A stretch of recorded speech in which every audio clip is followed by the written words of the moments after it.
Hello friends, welcome to ইনফোটেনমেন্টে সকলকে স্বাগত জানাই। বর্তমান ডাব্লিউবিসিএসের যে ট্রেন্ড চলছে, এখানে কিন্তু 50%-এরও বেশি কোশ্চিন হার্ড আসছে। ঠিক আছে, একদম গভীর থেকে কোশ্চিন করা হচ্ছে।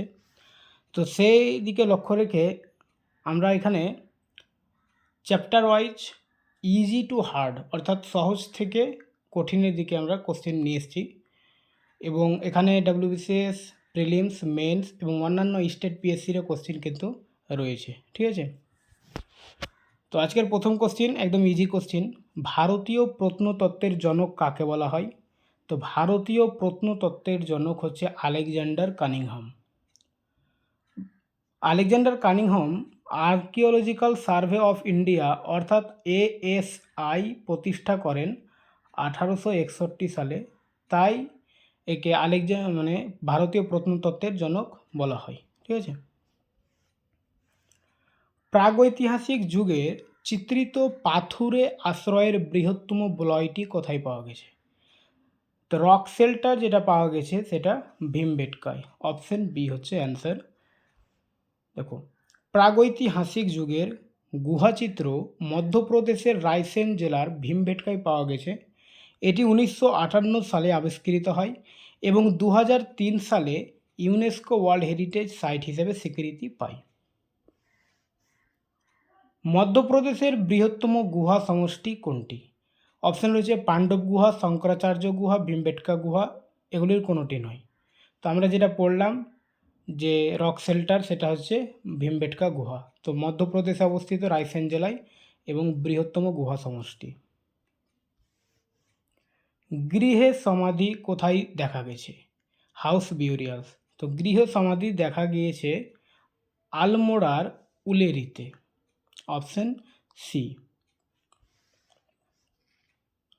কোথায় আমরা পর্যায়ক্রমে তিনটি পর্যায় যথা পুরাপ্রস্তর, মধ্যপ্রস্তর এবং নব্যপ্রস্তর সংস্কৃতির নিদর্শন পাই? তো তিনটিরই নিদর্শন পাই আমরা বেলান উপত্যকা। Option A. নিচের কোনটি প্রাচীন প্রস্তর যুগের প্রধান হাতিয়ার নয়? তো এখানে রয়েছে স্ক্র্যাপার, হাতকুঠার, ক্লিভার, চপার। তো এখানকার মধ্যে স্ক্র্যাপারটা আর্লি স্টোন এজ অর্থাৎ প্রাচীন প্রস্তর যুগের প্রধান হাতিয়ার নয়, এটা ছিল মেসোলিথিক যুগের। ঠিক আছে, মধ্যপ্রস্তর যুগের। ভারতীয় উপমহাদেশে প্রাচীনতম পরিচিত পাথরের সরঞ্জাম আবিষ্কৃত হয়েছে কোথা থেকে?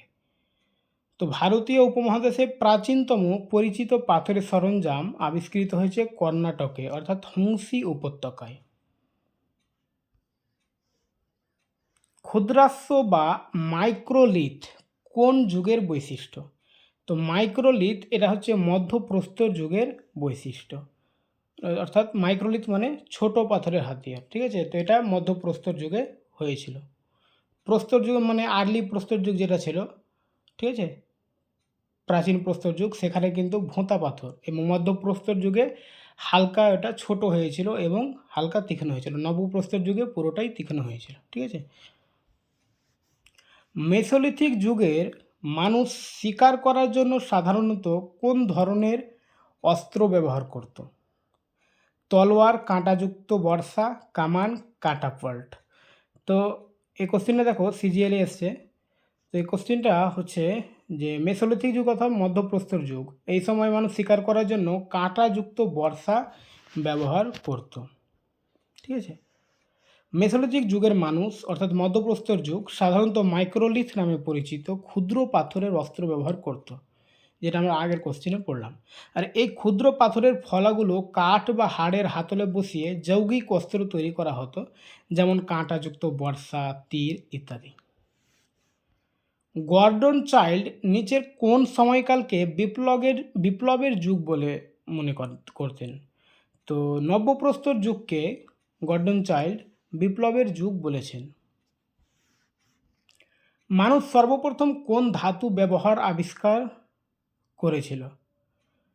তো মানুষ সর্বপ্রথম যে ধাতুর ব্যবহার শিখেছিল সেটা হচ্ছে তামা।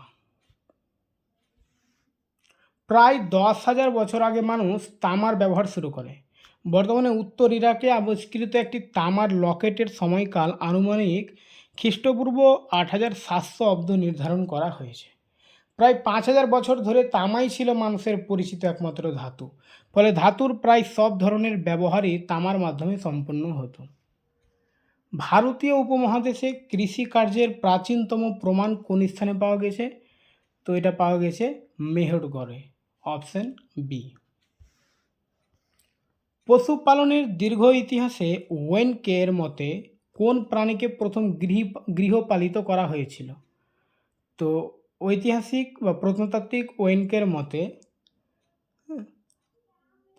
ছাগলকে প্রথম গৃহপালিত করা হয়েছিল। গৃহপালিত বলতে এখানে ডোমেস্টিক বোঝানো হয়েছে, ঠিক আছে?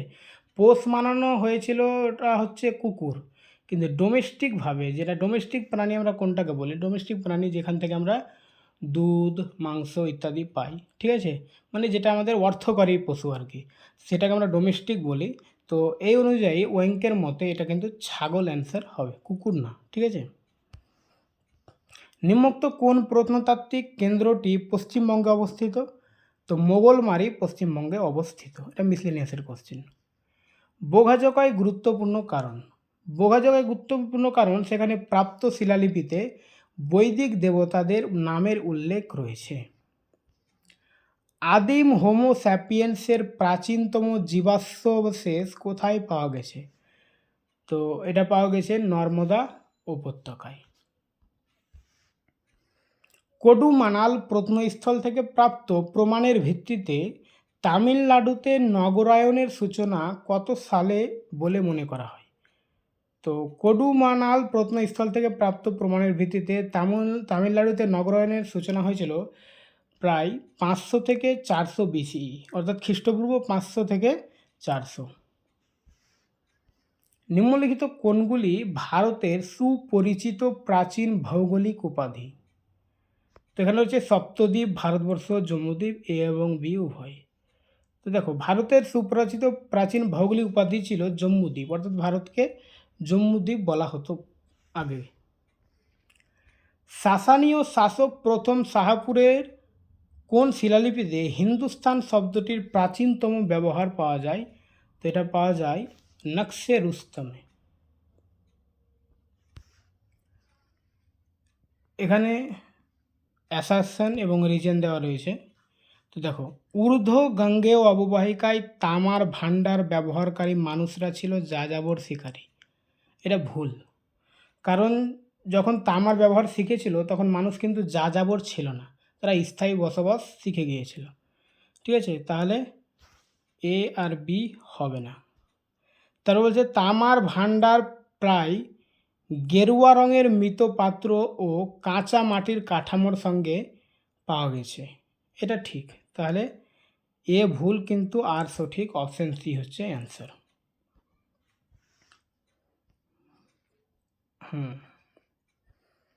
তারপর এখানে দুটো স্তম্ভ রয়েছে, এটা আমাদের মেলাতে হবে। গেরুয়া রঙের মৃৎপাত্র তামার ভাণ্ডারের সঙ্গে পাওয়া যায়। আচ্ছা, এটা টাইপিংয়ের সঙ্গে এইরকমই হয়ে গেছে, এটা পাওয়া যায়টা এদিকে স্তম্ভ দিয়ে যেতে চলেছে, ঠিক আছে? তো একটু করে পড়ে নেব আমরা।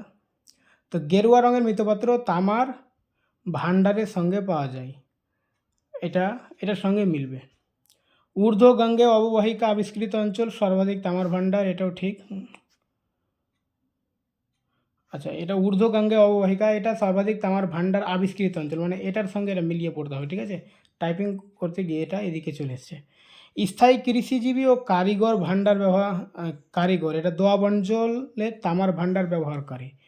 তো একটার সঙ্গে এর সঙ্গে 1, বি এর সঙ্গে 2 এভাবে মিলছে না, তাহলে এ 1, বি 2, হ্যাঁ অপশান এ হবে তাহলে অ্যান্সার আমাদের, অপশান এ, ঠিক আছে। মহারাষ্ট্রের মানুষ চালকলথিক বা তাম্রপাথর যুগে কীভাবে মৃতদেহ সমাধিস্থ করত? তো মহারাষ্ট্রের মানুষ এরা উত্তর থেকে দক্ষিণ দিকে ঠিক আছে মৃতদেহকে সমাধিস্থ করত। তো অ্যান্সার হবে অপশান এ। মহারাষ্ট্রের চালকোলিথিক যুগে মৃতদেহ বাড়ির মেঝের নিচে উত্তর থেকে দক্ষিণ দিকে সমাধিস্থ করা হতো। মৃতদেহের সঙ্গে মাটির পাত্র এবং তামার বস্তুও রাখা হতো। অন্যদিকে দক্ষিণ ভারতে মৃতদেহ পূর্ব থেকে পশ্চিমের দিকে সমাধিস্থ করার প্রথা ছিল, আর পূর্ব ভারতে আংশিক সমাধি প্রথা প্রচলিত ছিল। নবদতালি কে খনন করেছিলেন? তো নবদতালি খনন করেছিলেন এইচ.ডি. সাঙ্কালিয়া। ঠিক আছে? নবদতালি মধ্যপ্রদেশের খারগন জেলায় নর্মদা নদীর দক্ষিণ তীরে অবস্থিত। এই প্রত্নস্থলটি 1957 থেকে 1959 খ্রিস্টাব্দে এইচ.ডি. সাঙ্কালিয়ার নেতৃত্বে খনন করা হয়েছিল। নবদতালি কোন রাজ্যে অবস্থিত?